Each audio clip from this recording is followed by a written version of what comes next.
Hi, my name is Thomas, and I'm going to be talking about the South Korean emergency management system and disaster management.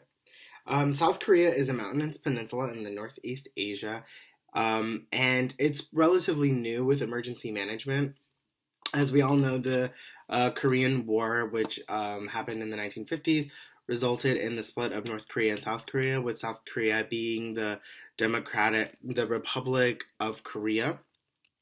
It is a peninsula, um, very mountainous region in Asia, and it is hazardous to a ton of flooding, which is their number one hazard when it comes to natural hazards. Starting in 1955, South Korea created the Civil Defense Basics Acts, which instates that the country is going to be protected over terrorism and war.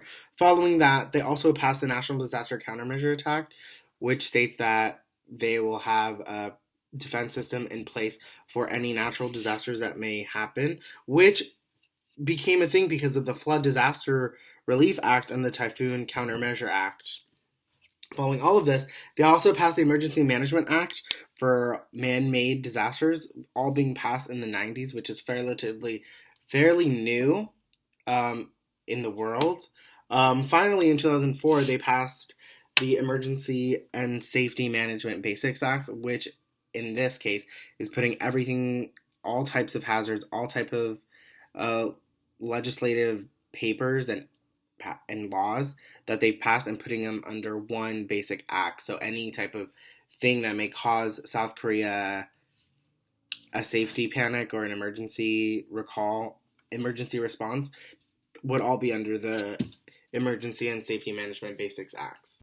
For South Korea, their hazards contain primarily hydrological hazards such as typhoon and flooding. They also have earthquakes.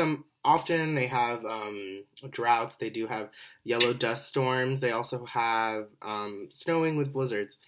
Their primary source of emergency preparedness and neediness, though, is for flood, for typhoons, and for fires, primarily because of man-made fires.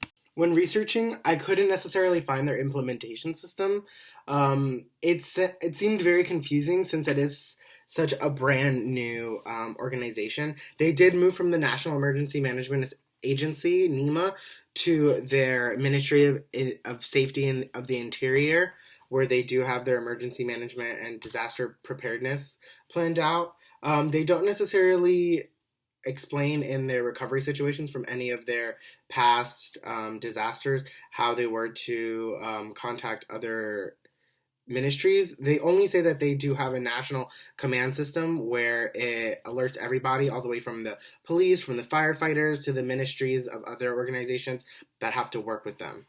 So even though emergency management and disaster preparedness and response is still news to the entire country, since it is still a pretty new country from the 1950s, a lot of non-governmental associations or agencies in North Korea also started helping out with disaster management and started showing to the public how big and how important it is for not just the government and national view, but for everyone else in their own individual safety. We have the Red Cross of South Korea, along with other organizations, pushing for the government to start making emergency management easy, accessible to children, able to educate in the classroom, and as well as educate the older people that may need as much help, as well as other vulnerable groups such as people with disabilities and others within their country.